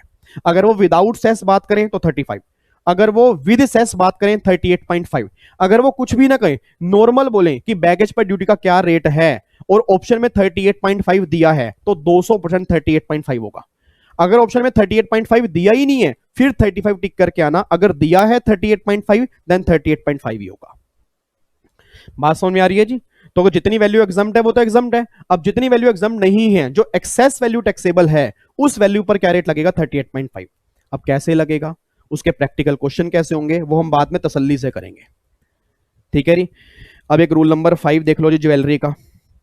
ज्वेलरी का बच्चा कह रहा है सर ज्वेलरी तो आपने बोला है कि वो 50,000 और 15,000 की लिमिट के अंदर आती है, तो ज्वेलरी की क्या अलग से भी लिमिट है? यस, बट ये ज्वेलरी की एडिशनल लिमिट तब लगेगी अगर आप 1 साल, देखो क्या लिखा है, ए पैसेंजर रिजाइडिंग अब्रोड, जो बाहर रहता था, फॉर मोर देन 1 ईयर, 1 साल से ज्यादा हो चुका है, एंड रिटर्न इंडिया, अब वो इंडिया में रिटर्न हो रहा है, उसके लिए लिमिट एडिशनल है। इट मीन अगर मैं चाइना गया, 1 साल के अंदर अंदर चाइना से आ गया, तो वही 50,000 और 15,000 की लिमिट है। मैं चाइना गया, 1 साल से ज्यादा रहा, फिर मैं इंडिया में आ रहा हूं, तो भैया 50,000 की तो लिमिट है, उसके अलावा ज्वेलरी वाले केस में ये लिमिट भी एप्लीकेबल हो जाएगी। हैं सर कितनी लिमिट एप्लीकेबल हो जाएगी देख लो। अगर आप जेंटलमैन पैसेंजर हो, मतलब आप एक आदमी हो, आप एक मैन हो, मैन, आप अगर आप मैन हो, जेंटलमैन पैसेंजर हो, तो 20 ग्राम ज्वेलरी और 50,000 विच एवर इज लेस। मतलब अगर वो 24 ग्राम है तो भैया मैक्सिमम 20 ग्राम एग्जाम्ट होगी और मैक्सिमम 50,000 से ऊपर तो एग्जाम्ट हो ही नहीं सकती। सर लेडी पैसेंजर है, ये जी सुनते हो, ये जी सुनते हो, वो है, तो उस केस में अगर लेडी पैसेंजर है तो 40 ग्राम और 1 lakh which ever is less. Sir ऐसे तो आप प्लानिंग कर जाओगे। मैंने कहा मैं कौन सा नालायक 1 साल के लिए बाहर जा रहा हूं। सर अगर मान लो आप 1 साल से ज्यादा के लिए रह के आए तो आप अपनी वाइफ को 40 ग्राम दे दोगे और खुद 20 ग्राम ले लोगे तो 60 ग्राम ज्वेलरी एग्जाम्प्ट हो जाएगी। यस, लोग ऐसे ही करते हैं, लोग ऐसे ही करते हैं सर, प्रैक्टिकल लाइफ में लोग यही तो काम करते हैं कि उसके हाथ में 20 ग्राम एग्जाम्प्ट है, इसके हाथ में 40 ग्राम 60 ग्राम एग्जाम्प्ट करवा लेते हैं। बट गवर्नमेंट कहती है हमें कोई दिक्कत नहीं, हमने खुद ही जब लो बनाया है तो हमें कोई दिक्कत नहीं है। बट एक बात ध्यान देना कि इस 20 ग्राम और 40 ग्राम को रटना मत, उधर लिमिट भी है 50,000 और 1 लाख, उससे ऊपर तो एग्जाम्पशन मिल ही नहीं सकती। सर क्या आप हमें इसका क्वेश्चन करवा सकते हो? यस, एक क्वेश्चन मैं करवा रहा हूं जी, एक क्वेश्चन मैं करा रहा हूं। ये देखो आपके सामने है मिस्टर एक्स, बहुत ध्यान से पढ़ना, मिस्टर वाई, मिस ए और मिस बी, मतलब ये दोनों लेडी पैसेंजर हैं, ऊपर वाले जेंटलमैन हैं। ये ज्वेलरी लेकर आ रहा है 17 ग्राम, ये ज्वेलरी लेकर आ रहा है 17 ग्राम और उसकी वैल्यू 52,000 है। एग्जाम्प्ट कर दो, एग्जाम्प्ट कर दी जाए, क्योंकि 17 ग्राम है, 20 ग्राम तक है। एक बच्चा कह रहा है नहीं सर ये ज्वेलरी 17 ग्राम तो है बट ये 52,000 है, तो 50,000 से ऊपर तो हो ही नहीं सकती। सर 2,000 वैल्यू टैक्सेबल होगी। I am proud of you. ये बच्चे ने सही सीखा है सर। देखो 17 ग्राम ज्वेलरी है, 52,000 के, तो एग्जाम्पशन 50,000 की मिलेगी, 2,000 टैक्सेबल। किस रेट से? 38.5, 770 रुपए आपकी ड्यूटी आ जाएगी। दूसरा केस, 22 ग्राम ज्वेलरी है, 44,000 की है, सारी एग्जाम, सारी एग्जाम, सारी एग्जाम कर दूं, सारी एग्जाम नहीं सर, 22 ग्राम है, 20 ग्राम से ऊपर तो एग्जाम ही नहीं है। सर फिर 20 ग्राम कैसे करेंगे? आप निकालो वैल्यू। अब अगर 40,000 रुपए की 22 ग्राम है तो भैया 1 ग्राम कितने का हो गया? 2,000 का तो हो गया ना।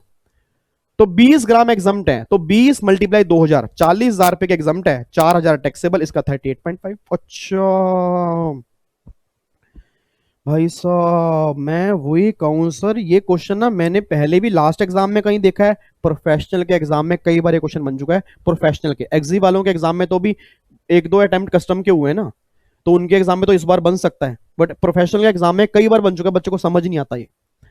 और एग्जी वाले बच्चे भी ध्यान से दे रही, आंखें खोल के बैठ जाएं, कई बच्चों को नींद आ रही है, ये जो सोने की तैयारी कर रहे हैं ना उन्हें पता नहीं है सर, मैं भी अपनी नींद नींद खराब करा के आपको पढ़ा रहा हूं, मैं भी अपना आराम छोड़ के आपको पढ़ा रहा हूं, तो आपको भी आराम छोड़ के पढ़ना पड़ेगा, ये बात ध्यान देना मेरी। अब यहां पे देखो 22 ग्राम है, उसने बोला 20 ग्राम, तो 20 ग्राम कैसे निकालें? अगर 40,000 की 22 ग्राम है तो 20 ग्राम निकाल लो, 40,000 की 4,000 टैक्सेबल। अब आ जाओ लेडी, 38 ग्राम है, उसकी वैल्यू 1,10,500 है। हाँ जी 38 ग्राम है 40 ग्राम के अंदर, बट मैक्सिमम लिमिट कितनी है? 1,00,000, और ये कितनी? 1,10,500, तो 1,00,000 एग्जाम्प्ट होगी, 10,500 टैक्सेबल, और 10,500 38.5 आप निकाल लो। और अगर वो 45 ग्राम है, अब देखो 40 ग्राम से ऊपर हो गई, और कमाल की बात देखो वैल्यू 1,00,000 से कम हो गई। अब जैसे ही बच्चा कहता है ना 1,00,000 से कम सारी एग्जाम्प्ट, नहीं 45 ग्राम है, 40 ग्राम से ऊपर एग्जाम्प्ट हो ही नहीं सकती। तो अगर 90,000 रुपए की ज्वेलरी है 45 ग्राम, तो 40 ग्राम कितने की बनेगी? 80,000, तो 10,000 रुपए टैक्सेबल, 38.5, इस तरह से टैक्सेबिलिटी आती है। ओए मजा आ रहा है, ओ माय गॉड सर, एक बार दोबारा देख लें इस क्वेश्चन को, देखो दोबारा देखो, मैं इतने पानी पी लूं, क्वेश्चन को दोबारा देखो जी, कहीं डाउट आ रहा है वीडियो खत्म होने के बाद कमेंट बॉक्स में डाल देना, आपको बता दूंगा, बट उम्मीद करता हूं डाउट आना नहीं चाहिए, एक बार दोबारा देख लो।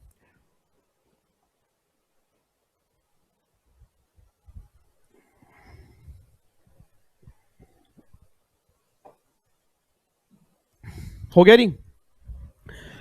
आप भी पानी पी लिया करो बीच बीच में, मेरी तो आदत गंदी है वैसे, डॉक्टर ने कहा था मेरे को, मेरा पीछे बहुत गला खराब हो गया था, अब मैं बीच में पानी नहीं पीता, गलत है, आप मेरे को याद करा दिया करो ना नालायकों कि पानी पी लो सर बीच में।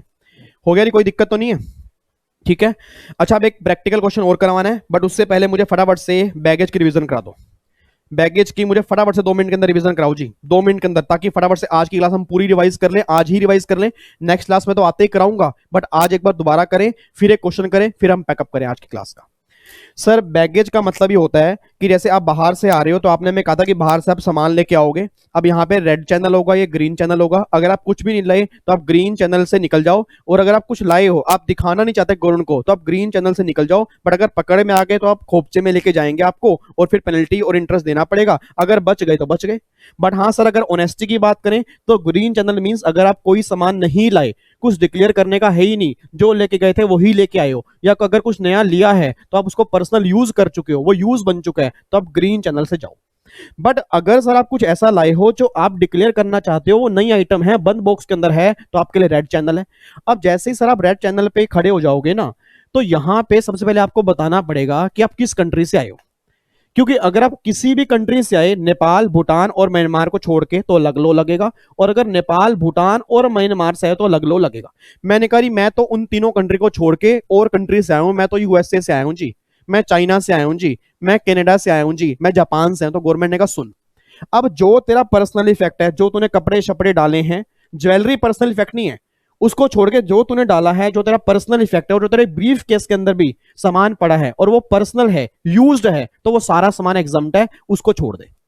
मैं कह रही बाकी सामान, मैं कह रही मेरे पास अपना ये मोबाइल है, ये कैलकुलेटर है, ये माउस है, ये रिमोट है, ये एलईडी पैनल है, उसके बाद ये कीबोर्ड है, ये चेयर है, ये सब सामान गवर्नमेंट ने कहा सुन, अब ये जो सारा सामान नया है ना, एग्जम्पशन कितनी मिलेगी, तू है कौन पहले ये बता। अगर तू इंडिया का रेजिडेंट है, अगर तू फॉरनर है जो इंडिया में रहता है, या तू कौन है, तीसरी कैटेगरी कौन सी थी, इंडियन ओरिजिन का पर्सन है। अगर तू इनमें से किसी भी कैटेगरी में कवर है तो लिमिट मिलेगी एग्रीगेट 50,000। मैंने कहा नहीं जी, मैं तो ना फॉरनर हूं, मैं फॉरेन ओरिजिन का पर्सन हूं, मैं बाहर ही रहता हूं, मैं तो इंडिया में ऐसे आया हूं। तो गवर्नमेंट ने कहा तेरे केस में 15,000 की लिमिट है, ठीक है ना। तो अगर उन तीन कैटेगरी में कवर है तो 50,000 की लिमिट है, सेकंड कैटेगरी में है तो 15,000 की लिमिट है। मैं तो बच्चा हूं जी, मैं तो बच्चा हूं जी, मैं तो बच्चा हूं जी मालिक जी, मैं तो बच्चा हूं जी। तो गवर्नमेंट कहती है भाई अगर तू बच्चा है ना, तेरे केस में पर्सनल इफेक्ट एग्जाम्प्ट है, और कुछ एग्जाम्प्ट नहीं है। जो तूने सामान दिखाया तेरे नाम पर ना, बच्चे के सामान पर, तेरे आदमी फुली टैक्सेबल है, ठीक है जी। तो जो 50,000 और 15,000 की लिमिट है फर्स्ट और सेकंड कैटेगरी में है। इन्फेंट वाली कैटेगरी में सिर्फ पर्सनल इफेक्ट एग्जाम्प्ट है, थर्ड कैटेगरी एग्जाम्प्ट नहीं। कोई दिक्कत? थम्स अप दिखा दो फटाफट से। आ गया समझ? पक्का पक्का? नहीं आया दोबारा सुने ना, वीडियो पीछे करके जब अपलोड होगी आ जाएगा, वैसे इतना कुछ हश है नहीं। अब मैं आ रहा हूं जी नेपाल से, भूटान से, म्यांमार से, वही सेम केस। अगर मैं आ गया हूं यहाँ पे, पर्सनल इफेक्ट जो डाला है, ज्वेलरी को डोल के, सब पर्सनल इफेक्ट है, सब एग्जम्प्ट है। अगर पर्सनल इफेक्ट नहीं है, वही सारी नई आइटम है, तो गवर्नमेंट ने बोला अगर लैंड रूट से आया भाई, अगर तू लैंड रूट से आया फिर तो एग्जामिशन कुछ है ही नहीं। और अगर तू किसी और रूट से आया ना, तो चाहे तो फर्स्ट कैटेगरी में कवर हो, चाहे सेकंड कैटेगरी में कवर हो, 15,000 रुपए की एग्जामिशन मिलेगी बस। और अगर तू इन्फेंट है तो पर्सनल इफेक्ट एग्जाम्प्ट है, बाकी कुछ भी एग्जाम्प्ट नहीं है। बट एक बात ध्यान दियो, जो ये तू सामान लेके आया है ना मेरे भाई, ये जो तू सामान लेके आया है, ये अनेक्स्चर 1 में कवर नहीं होना चाहिए। क्योंकि अगर ये सामान एनेक्स्चर 1 में कवर हो गया, तो जो तेरे को लिमिट हमने बताई है 50,000 और 15,000, वो लिमिट तेरे को नहीं मिलेगी, वो फुली टैक्सेबल होगा। मैं कहा है, मैं कहा सर आप मुझे बता दो ना अनेक्स्चर 1 में कौन कौन सा है, मुझे पता ही नहीं। तो अनेक्स्चर 1 में गवर्नमेंट कहती है कि पहला तो फायर आर्म्स, बंदूक तुला है। मैं कहा नहीं। कहते सिगरेट। मैं कहा नहीं नहीं सर, राम राम राम राम राम, सिगरेट की तो बात मत करो। कह रहे सिगार। मैं कहा यार जब सिगरेट नहीं पीऊंगा तो सिगार कैसे पीऊंगा, नहीं लाया हूं। उसने बोला टबैको, ताली बजात के टबैको वाला। मैं कहा नहीं नहीं नहीं नहीं। गोल्ड, कोई सिल्वर 24 कैरेट का बिस्किट लाया हो, सिल्वर, प्योर सिल्वर लाया। मैं कहा नहीं लाया जी। कह रहे कोई गोलियां। मैं कह रहा बंदूक ही लाया तो गोलियां क्यों लेके आऊंगा। उसके बाद कह रहे लीकर वाइन। मैं कहा नहीं नहीं सर वो भी नहीं लाया। तो उसने बोला फिर एलईडी। मैं कहा एलईडी है, एलईडी है सर। तो कह रहे अगर एलईडी है ना तो भाई ये जो है ये 50,000 उसमें लिमिट नहीं है, फुली टैक्सेबल है, इसको तो अलग लेके चल, ठीक है ना, इसको तो अलग लेके चल। और बाकी सबकी वैल्यू एग्रीगेट कर दे, उसमें 50,000 हटा दे और बैलेंस वैल्यू टैक्सेबल। मैं कहा मतलब अगर ये एलईडी 30,000 की है, अगर ये एलईडी 30,000 की है और बाकी सामान 70,000 का है, तो फिर मुझे टैक्स किस पे देना है। गवर्नमेंट का इसमें 50,000 हटा दे, ये हो गए 20,000 और 30 ये, तो तेरे को 50,000 रुपए के ऊपर टैक्स देना पड़ेगा। मैंने कहा किस रेट से। कह रहे 35% प्लस में 10%, 38.5, उससे तुझे यहां पे टैक्स देना पड़ेगा। ये हो गया जी। अच्छा अब ज्वेलरी पर आ जाओ। अब ज्वेलरी वाले केस में एडिशनल वो तब लगेगी जब 1 साल से ज्यादा आप रह के फिर आ रहे हो। अगर 1 साल के बीच में आ रहे हो तो लिमिट आपकी वही 50 और 15 वाली है। अब अगर 1 साल के बाद आ रहे हो तो एडिशनल लिमिट मिलेगी। अगर जेंटलमैन हो तो 20 ग्राम और 50,000 विच एवर इज लेस, और अगर लेडी हो तो 1 लाख और 40 ग्राम, विच एवर इज लेस। ये सारी बातें आपके सामने हैं। उम्मीद करता हूं आपको मेरी बातें समझ में आ रही होंगी। सेशन मैंने कहा था आधे घंटे का होगा, सेशन हो चुका है 50 मिनट का। क्या करूं, जब तक अंदर से आवाज नहीं आती ना कि आपको समझ में आया, तब तक छोड़ने का मन नहीं करता। आपको लगता है कि आप बोर हो गए, आप ये देखो कि मुझे ऐसा लगता है कि नहीं, मुझे और बताना है ताकि बच्चे को समझ में आया नहीं आया मुझे नहीं पता। आओ जब एक लास्ट क्वेश्चन करते हैं। आपको मैं क्वेश्चन करवा रहा हूं यहाँ पे। क्वेश्चन हम बाद में भी काफी सारे करेंगे, बट एक क्वेश्चन आपके मॉड्यूल से आपको दिखा देता हूं। ये लो जी, इधर देख लो।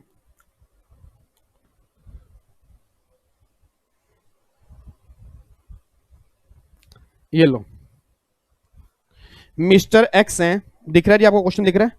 मिस्टर एक्स हैं, Indian entrepreneur, went to China, China गए थे न्यू बिजनेस देखने के लिए 5 अप्रैल 20 को। 5 अप्रैल 20 को गए थे, डेट दी है 5 अप्रैल 20 को गए थे। वापिस आए हैं, वो आए 20 फरवरी 21 को। बच्चा कह रहा है 1 साल हो गया, ध्यान से देख लो। 21 में मत जाओ नालायक, 20-21 1 साल मत देखो। 5 अप्रैल 20 से 5 अप्रैल 20 से 20 फरवरी 2021, क्या 1 साल से ज्यादा है या 1 साल के बीच में? 1 साल के बीच में है सर। ये अप्रैल है और ये फेब है, तो 1 साल तो हुआ ही नहीं ना अभी। तो अगर 1 साल हुआ ही नहीं है तो जो एडिशनल ज्वेलरी की लिमिट है वो तो नहीं लगेगी। जो एडिशनल लिमिट है वो तो नहीं लगेगी ना, नॉर्मल लिमिट लगेगी। आओ जी क्वेश्चन देखते हैं। 2 म्यूजिक सिस्टम लाया, ईच की वर्थ है 23,000, एक की वर्थ है 23,000, तो म्यूजिक सिस्टम मतलब 40,000 रुपए के तो ये हो गए। उसके बाद ज्वेलरी लाए मिस्टर एक्स, उसकी वर्थ है 49,000, तो 49,000 18 ग्राम, तो भैया 18 ग्राम एडिशनल में तो हमें चेक करना ही नहीं ना, तो 49,000 की ये है, तो ये टोटल मेरे हो गए हैं 95। अब आपने बोल देना 95, तो लिमिट कितनी है 50,000, तो इसमें 50,000 तो एग्जाम्पशन मिल जाएगी और बैलेंस जो 45,000 होगा वो हो जाएगा टैक्सेबल। ठीक है जी, आओ जी देखो यहाँ पे 95 सब टोटल, 50,000 की लिमिट है क्योंकि वो चाइना से आ रहा है। China other than Nepal Bhutan Myanmar है, 1 साल के बीच में आ रहा है। और यहाँ पे मिस्टर एक्स उसने बोला है, और वो उसने बोला रही वो बाहर गया था, इंडियन इंटरप्रेन्योर है, मतलब ऑब्वियस बात है इंडिया का रेजिडेंट होगा, ठीक है री, या इंडियन ओरिजिन का पर्सन होगा, तो सिंपल सी बात है 50,000 की लिमिट के अंदर आएगा। तो 50,000 एग्जाम्प्ट हो गए, 45,000 पे टैक्सेबल। देखो 45,000 38.5, इतना आपका टैक्स निकल के आ जाएगा। और देखो यहाँ पे लिखा भी है कि मिस्टर एक्स जो है वो डज नॉट एक्सीड 1 ईयर, 1 साल से ज्यादा नहीं रहा, इसलिए वो एलिजिबल नहीं है एडिशनल ज्वेलरी की एग्जाम्पशन के लिए। तो 1,50,000 की अलग से ज्वेलरी की लिमिट है ना, वो इसके लिए एलिजिबल नहीं है क्योंकि वो 1 साल के अंदर अंदर आ गया। ठीक है, अब आगे क्वेश्चन दिया हुआ है 1 साल से ज्यादा वाला, आपको दिखाऊं? करोगे एक और क्वेश्चन? पक्का पक्का? बच्चा कह रहा है करा ही दो सर। चलो देख लो मेरे लाल, आपको मैं नाराज कैसे करूं। इधर देखो ध्यान से। A software engineer brought the following baggage to India after 1 year. अब यहां पे आफ्टर 1 ईयर, बहुत ध्यान से, आफ्टर 1 ईयर मतलब एडिशनल ज्वेलरी की लिमिट भी एप्लीकेबल हो जाएगी। कहां से आ रहा है? यूएसए से, नेपाल भूटान म्यांमार से नहीं आ रहा। Find out the custom duty payable by him. अब देखो his personal effect like cloth value 70,000, काटा काटा काटा, काट दूंगा इनको मैं, काट दूंगा। क्यों? क्योंकि पर्सनल इफेक्ट है, और अगर उसके पर्सनल इफेक्ट है क्लोथ्स है तो भैया यूज पर्सनल इफेक्ट हो गए, तो एग्जाम हो गया, बात खत्म। 2 litre wine, 2 litre wine, 2 litre से ऊपर नहीं है। अगर 2 लीटर से ऊपर होती अनेक्शर 1 में जाती, 2 लीटर वाइन अलाउड है, तो अलाउड का मतलब वही 50,000 की लिमिट के अंदर आएगी, तो ये 2500 तो ये आ गया। ए वीडियो कैमरा 1800 रुपए, 18,000 पे आ गया। ए न्यू वॉच 13,000 पे आ गया, और ज्वेलरी की वर्थ है 1,25। अब अगर ज्वेलरी की 1,25 वर्थ है और ये सॉफ्टवेयर इंजीनियर है, उसने जेंटल बताया ना मिस्टर एक्स, तो जेंटलमैन है, तो 20 ग्राम और 50,000। अब ग्राम तो उसने बताया ही नहीं, अब ग्राम तो उसने बताया ही नहीं, तो मैं लिमिट लगा दूंगा 50,000। तो 1,25 में से पहले तो वो एडिशनल 50,000 की लिमिट हटा दो, अब रह गई ज्वेलरी 75,000 की, क्योंकि 50 तो हटा ही दो ना, रूल नंबर 5, 50 तो हटा ही दिया। अब ये 75,000 पे इस एग्रीगेट वैल्यू में ऐड करूंगा, और उसके बाद फिर 50,000 माइनस करूंगा जो एग्रीगेट लिमिट होती है। अच्छा sir sir sir sir sir एक बार दोबारा, एक बार दोबारा, एक बार दोबारा, ना ना ना ना ना ना ना ना ना सर, क्लास मत खत्म मत कर देना सर, एक बार दोबारा बताओ। अरे नहीं भाग रहा मेरे लाल, नहीं भाग रहा, समझा के ही जाऊंगा, टेंशन मत लो। पर्सनल इफेक्ट फुली एग्जाम्प्ट हो गए, ये क्लियर है। 2 लीटर की वाइन है, अब 2 लीटर से ऊपर वाइन होती है, अनेक्स्टर 1 में होती, फुली टैक्सेबल हो जाती। दो, अच्छा कई बच्चे सोच रहे होंगे सर एक्सेस वैल्यू टैक्सेबल होगी या 2 लीटर पूरी? नहीं नहीं नहीं, एक्सेस। अगर 3 लीटर है तो 1 लीटर पूरी टैक्सेबल हो जाएगी, 2 लीटर जो है वो 50,000 की नॉर्मल लिमिट के अंदर आएंगी। तो यहाँ तो है ही 2 लीटर ना, तो इसको मैं एग्रीगेट वैल्यू में जोड़ूंगा। फिर ये वीडियो कैमरा ये जोड़ूंगा, वॉच ये जोड़ूंगा। अब यहाँ पे ज्वेलरी है 125। अब यहाँ पे 1 साल के बाद आ रहा है, तो 1 साल के बाद आ रहा है, रूल नंबर 5 लगेगा। रूल नंबर 5 में जेंटलमैन है, जेंटलमैन वाले केस में 20,000, 20 ग्राम और 50,000 ग्राम। मुझे पता नहीं, ठीक है, मुझे नहीं पता ना कितने ग्राम है, तो मैं तो ये बोल रहा हूँ 50,000 की लिमिट है, तो 50 मैंने हटा दिया, 75,000 रह गई। अब ये 75,000 जो है इस एग्रीगेट वैल्यू में जुड़ेंगे। अब इन सबको जोड़ लो जी। अब अगर मैं इन सबको जोड़ूंगा तो 75,000 प्लस में 13,000 प्लस में 18,000 प्लस में 2500, तो 1,08,500। अब इसमें से 50,000 की जो नॉर्मल लिमिट है वो माइनस कर दो, तो ये आ जाएगा 58,500, 58,500। इसका लगा दो आप 38.5%। तो अब देखो 38.5 आप निकाल लो बस। ये 36.5 गलत लगा हुआ है जी, ये 36.5 गलत लगा दिया, पुराना रेट लगा दिया। तो ये देखो ये क्या लिखा है नालायकों ने, 5,85,000। ये मॉड्यूल में देखो ये गलतियां होती हैं, इसलिए मैं मॉड्यूल कई बार ज्यादा नहीं बोलता, प्रेफर करो। आपके मॉड्यूल में ऐसी गलतियां होती है। देखो अब कई बच्चा कंफ्यूज हो गया ना कि भाई साहब ऊपर तो रेट लगाया 38.5, नीचे लगा दिया 36.05, जो पुराना रेट था। पुराना रेट पता कैसे था? 35 पर ये था, प्लस में 3% पहले सेस था। पहले 3% सेस था ना, आज से 2 साल पहले। अब देखो 2 साल पहले का रेट लगा दिया, क्वेश्चन चेंज ही नहीं किया। बच्चा कंफ्यूज, बच्चा कह रहा है विवेक सर ने गलत पढ़ा दिया। विवेक सर ने तो एक ही रेट बताया, उसको ये नहीं पता कि मॉड्यूल में गलती है। तो इसको यहां से काटा मार दो जी। तो यहां पे जो 58,500 है उसका 38.5 आप लगा दो। तो अगर मैं 58,500 का 38.5 निकालूंगा तो ये ड्यूटी निकल के आएगी आपकी 22,523 रुपए। ये ड्यूटी आपकी निकल के आएगी जी, ठीक है। इस तरह से देखो आपका आंसर निकलेगा। क्वेश्चन आपके सामने है, ये प्रोफेशनल के मॉड्यूल में है। एग्जीक्यूटिव वालों में तो चैप्टर आपको दिखाऊं, एग्जीक्यूटिव वाले थोड़ा खुशी हो जाएं। ये देख लो आपके, अगर मैं आपका मॉड्यूल दिखाऊं ना, कमाल की बात देखना एग्जीक्यूटिव वाले मॉड्यूल में क्या दिया हुआ है। ये चैप्टर स्टार्ट हुआ बैगेज का, एग्जीक्यूटिव की बात कर रहा हूं। ये देखो रूल 3 कैसे खत्म कर दिया। समझ एक, मेरे को तो समझ नहीं आ रहा कि आपको क्या समझ में आएगा, ठीक है जी। ये रूल नंबर 4 ऐसे खत्म किया, रूल नंबर 5 ऐसे खत्म किया। लो ये बैगर का चैप्टर ये खत्म। क्वेश्चन अपने आप बना लेना चाहिए। बच्चे इंटेलिजेंट है, एग्जीक्यूटिव वाले बच्चे प्रोफेशनल से भी ज्यादा इंटेलिजेंट है, वो क्वेश्चन खुद ही बना लेते हैं। प्रोफेशनल वाला को क्वेश्चन दे दिए, एग्जी वाले बच्चों को उनसे भी ज्यादा इंटेलिजेंस समझ लिया इंस्टीट्यूट ने, कहता खुद बना लो। आप खुद देख लो, आपका मॉड्यूल है ना ये। तो इसलिए मुझे प्रॉब्लम आती है कि अगर क्वेश्चन दे देते तो कम से कम बच्चा तो दिक्कत ना करता। तो आप टेंशन मत लो, आपके एमसीक्यूज बढ़िया बना के दे दूंगा। किस तरह से बनेंगे सारी टेंशन खत्म कर दूंगा, बट पहले रिवीजन कर लें, ठीक है। तो जो मैंने क्वेश्चन ये कराए हैं ना, ये प्रोफेशनल वाले के मॉड्यूल में से है, बट आपके एग्जाम में भी शॉर्ट क्वेश्चन बन सकता है, एग्जी के एग्जाम में भी इस तरह से। तो मैंने इसलिए बता दिया कि भैया इस तरह से क्वेश्चन होते हैं, बड़े बड़े भी, और प्रोफेशनल वाले बच्चे तो ध्यान दें, ठीक है। तो फाइनली लो जी, अब जाके हमारा ये पॉइंट खत्म हो गया। अच्छा कई बच्चे मुझे कह रहे हैं सर ये नोट्स, सर ये नोट्स आपको खुद बनाने पड़ेंगे। इसके लिए मैं सॉरी बोलता हूं, क्योंकि पहले मैंने टेलीग्राम पे डाल दिए थे, बट ये मैं डेली डायग्राम अब खुद बना रहा हूं। ये ना आपको क्या लग रहा है सर, ये आने से पहले 3 घंटे की तैयारी है। 3 घंटे की तैयारी के बाद फिर 1 घंटे की रिवीजन क्लास रिकॉर्ड होती है। आपको लगता है कि 1 घंटे की रिवीजन क्लास है, सर 4 घंटे लगते हैं इसके अंदर। बट मैं कहता हूं चलो कोई बात नहीं, तो इतनी मेहनत आपको भी करनी पड़ेगी, नोट्स आपको खुद बनाने पड़ेंगे जी। नोट्स खुद बनाने पड़ेंगे। ये टेलीग्राम चैनल पे अपलोड नहीं हो सकते, इसमें काफी कटिंग हो जाती है। अब इस कटिंग को साफ करके फिर दोबारा बना के फिर अपलोड करूं, सर वो मेरे लिए अभी पॉसिबल नहीं है, क्योंकि मेरे बैचेस चल चुके हैं, ठीक है ना। क्योंकि बैचेस चल रहे हैं उसमें मुझे पास टाइम ही नहीं मिलता।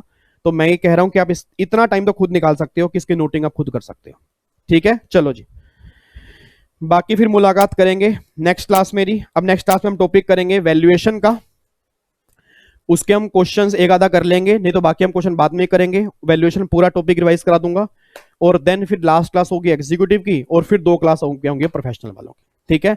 ओके जी, bye bye, tata, thank you so much, जय हिंद, God bless you, bye bye, take care, love you so much जी, बाय बाय।